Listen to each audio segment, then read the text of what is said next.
So, firstly, thanks you all very much for sending your questions. You've got myself, Jason Whittingham, to this side, I think. You've got Mr. Kelly, our MD, and over here you've got Colin Goldring, my business partner. Thanks very much for taking the time to send in, and thanks very much for actually to listening what we have to say to this.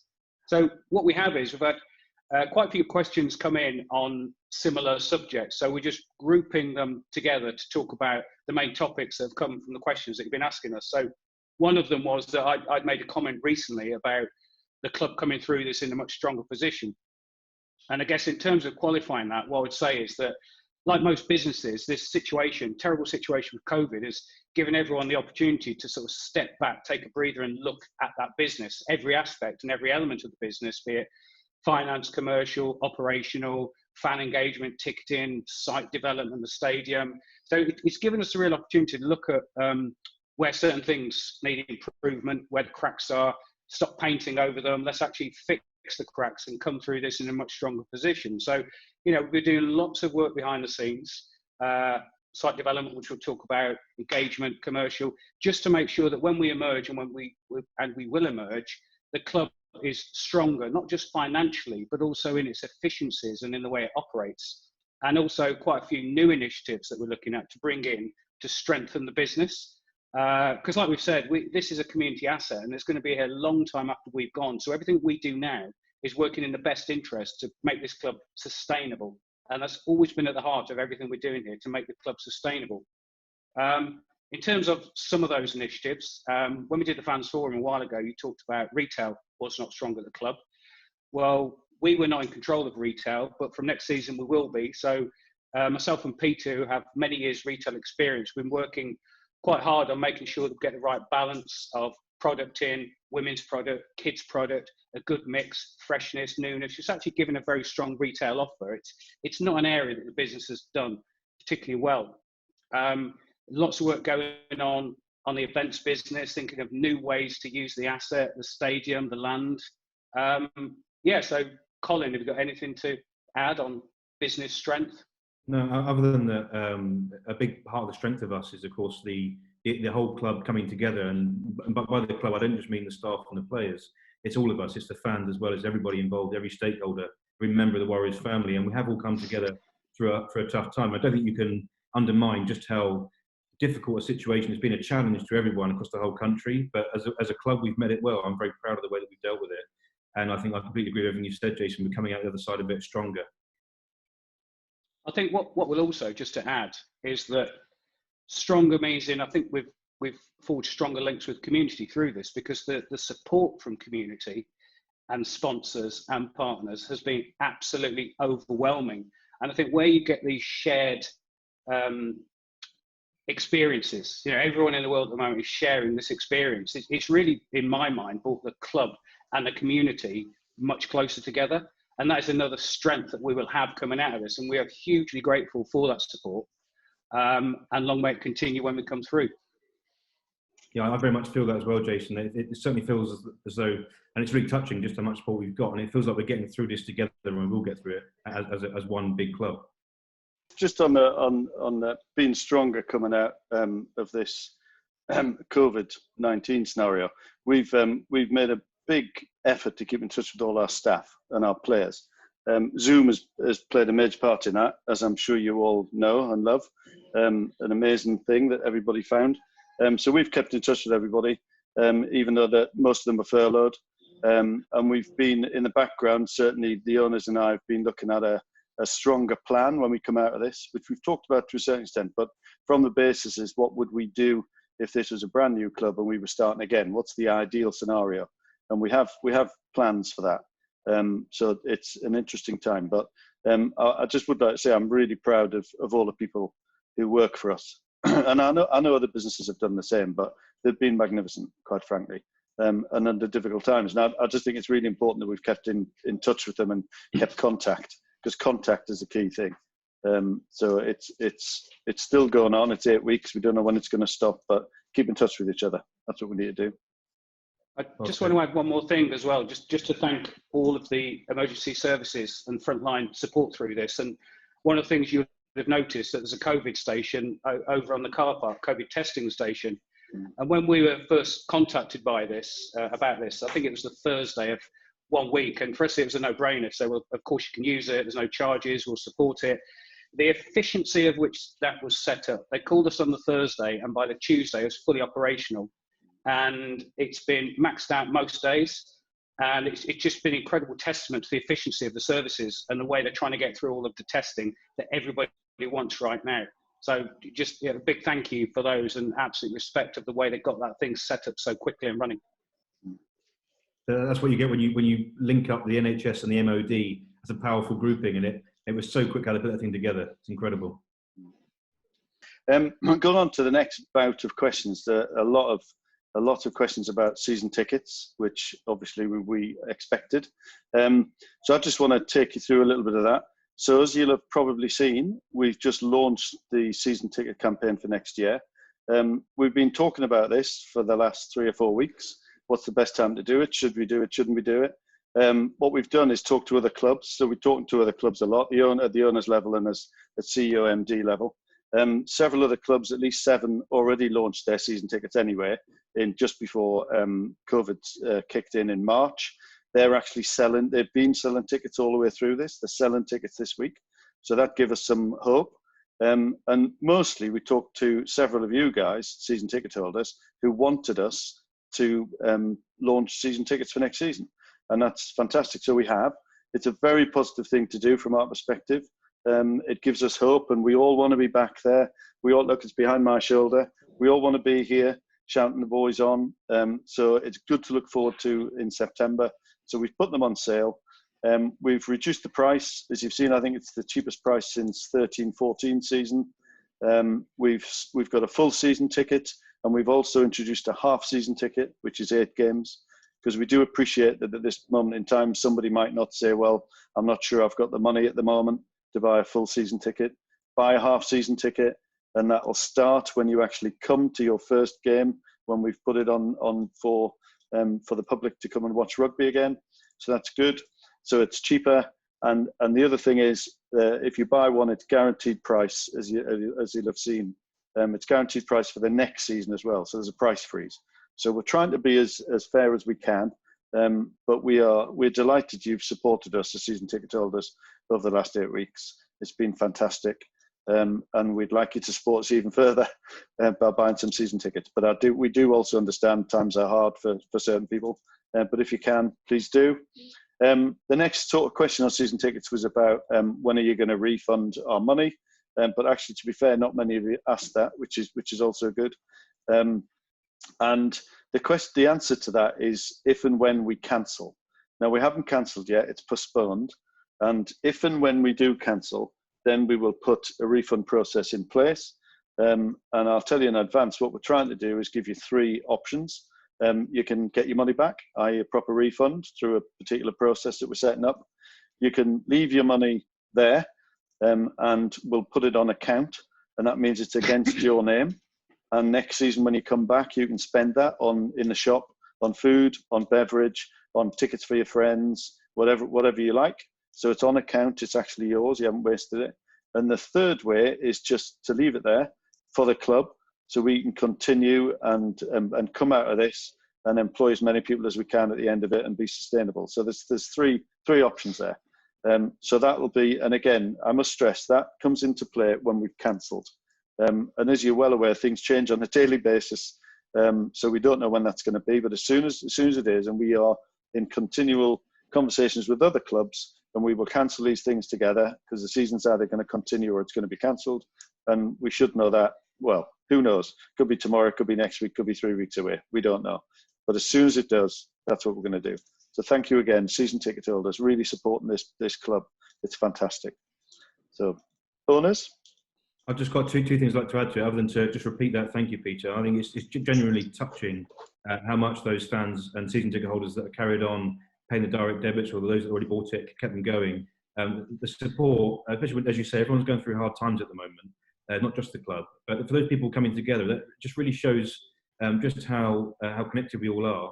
And I just think it's an incredible thing. It's not lost to me just how much this means, that people keep those direct debits going. And those people that are about to buy a season ticket again to show their support for the club, it's generally just just touching that people support the club and love it in the same way that we do.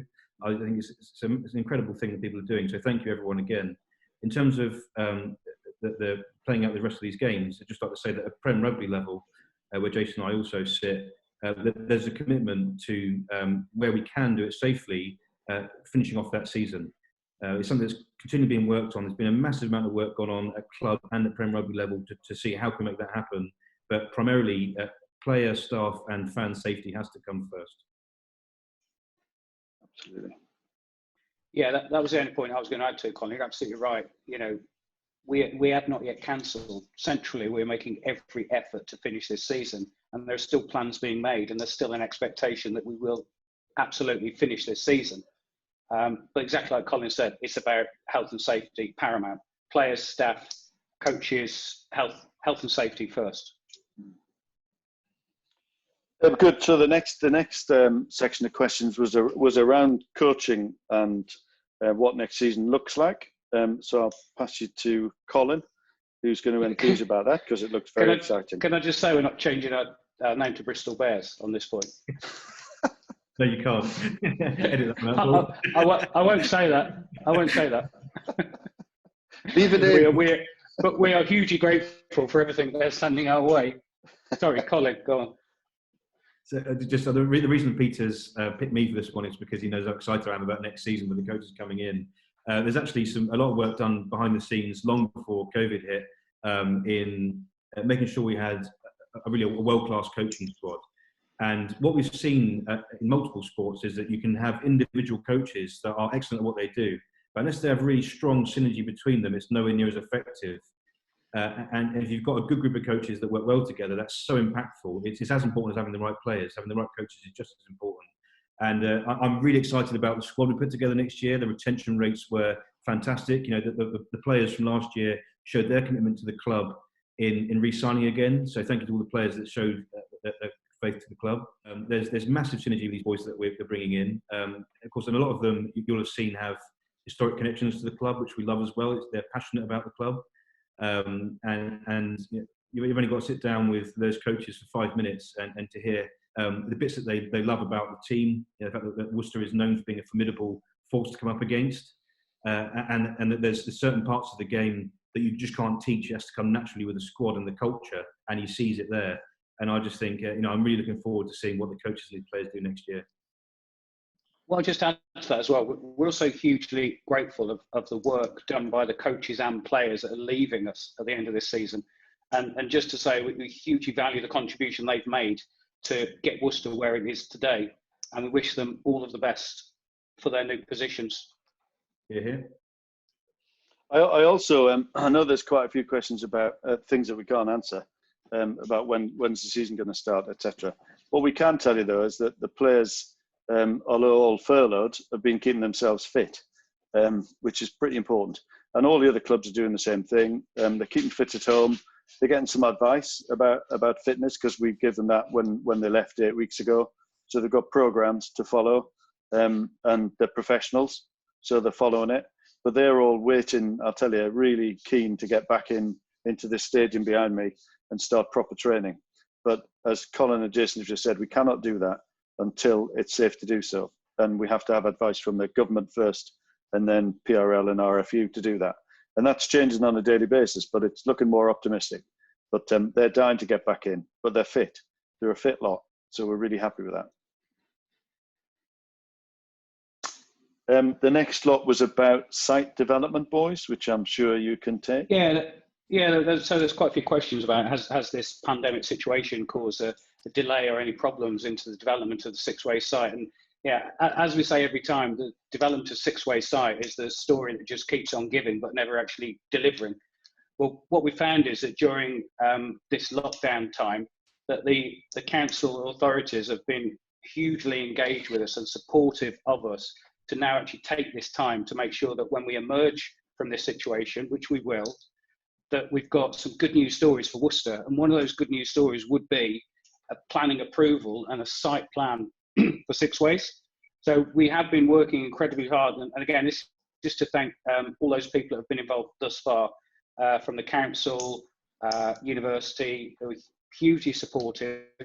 And I'm going to let Colin take you through some of the progress and update on where we are with this. But it's a really exciting project. And again, one that is always there to make the club sustainable. That was part of the plan when we first came in. It's about making this club, the asset, sustainable for now and for future generations to come. As Jason said earlier on, we've been working on the development piece behind the scenes. There's been a lot of work before the lockdown hit in terms of tendering for architects, working on the master plan, identifying which parts of development would be beneficial, not just for the club, but for the community in Worcester. We want to have maximum participation for this site to have real impact and to draw in business into the city and the county. That work really got focused on and enhanced as a result of the lockdown. As Jason said earlier on, there's an opportunity to reflect during periods of hardship and find out really what needs to be focused on. And development was that piece. We've ramped up the workload on that. We're making good progress on it. There's some quite exciting proposals being put forward, which are going to just change the landscape as far as the stadium and the future of the club is concerned. And remember, our number one priority was making the club sustainable, and this development will be a big piece of that puzzle. And also that thing over your shoulder with a green canopy on it, making that permanent rather than the temporary permanent stand it's become. Yeah. But yeah, huge plans. And what we hope to do generally is we hope to get some kind of approval during, the next couple of weeks, maybe a couple of months, so that then we can get the site plan out there to show you all this, the exciting future of this Sixways site. It's just been waiting to happen. And to be honest, we made the comment at the last Q&A, we're not trying to reinvent the wheel with this site plan. This site plan contains lots of elements that Cecil had in mind, 20, 25 years ago. So we're just helping Cecil fulfill the potential of this site. The important thing is that these aspects of the development are going to support the club and actually the rugby is going to be at the core of what we do. So other questions that have come up is everyone's aware that CVC Partners have bought into Prem Rugby almost 2 years ago now. And no, actually, sorry, it's 12 months ago. So, how have those funds helped and supported the business? So, Colin, if you want to just talk through some of those aspects of how we've used that money to benefit the business. We had some contractual commitments going into the acquisition costs, so some of that came out there. We then cleared off some of the historic liabilities on the balance sheet to strengthen the business, which has put us in good stead going into this national crisis, actually. And then a massive investment, multi-million-pound figure on the stadium improvements to improve the match day experience for you guys, and also to generate revenue for the club going into the future. What we also need to talk about how proud we are of the Warrior women's team. Obviously, attaining one of the places in the Tyrrell's League going forward. We weren't one of the automatic choices. And one of the main criteria we fell back on was competitiveness. And I think you'll all agree, if you've been to the ground, see any of the games, or certainly just look at the results, the great work that Jo's done with her team, the recruitment, the training, has really over the last part of the season they were able to play, put Warriors women up there in the top 4 of the Tyrrell's League. So, I joined Jo on the process to get back into the Tyrrells. We were successful, not because of me, but really because of the work Jo is doing, along with Josh, the team, the girls. But also, from a club point of view, we have invested into the women's game because there are improved or increased minimum standard requirements to be in that second run at the Tyrrells League. We've finally given the women their own changing rooms, which is what they never had. Why shouldn't they? So that enables us now to have more double-header games, which is what we always wanted, because they used to have to kick off 5 hours before the men's game, but now the full intention when this season starts again is we have as many double-headers as we can.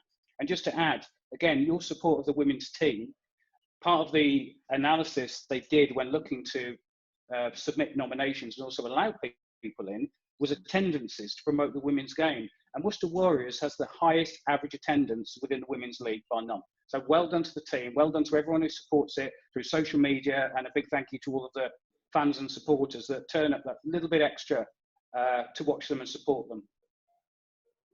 Thank you, Jason. One of our core values at the Warriors is inclusiveness and participation for everyone. And so we have a mixed ability team, we have juniors teams, and the women's team is part of that culture, part of the values, the core values of the club, making sure that we're investing in and supporting the women's game.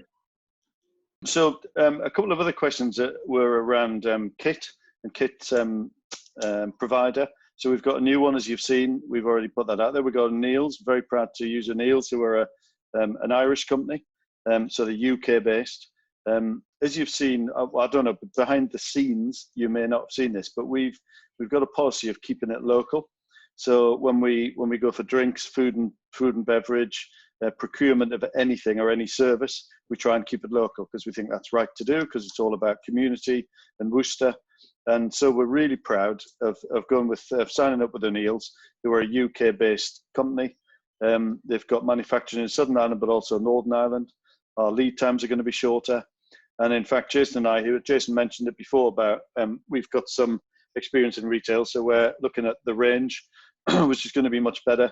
But even all the kids stuff that we're going to get is going to be UK-based, so it's going to be British. And we're very proud of that. And we look forward to you coming into the store and spending your money. Yeah, so as well as look at buying British, keep it local, as I've just been talking about, we're looking at the price of a replica shirt and certainly the kids' shirts. So look out for that, because we think it'll be great value for money, which is what we're about. And maybe it's been too expensive in the past. So keep an eye out for that. And if you've got any more questions, go on to hello@warriors.co.uk, which is an email address. And you can put your questions, and we may be back on in a couple of weeks to answer those. And as I said, keep safe, keep connected, and keep supporting Warriors. Thank you very much.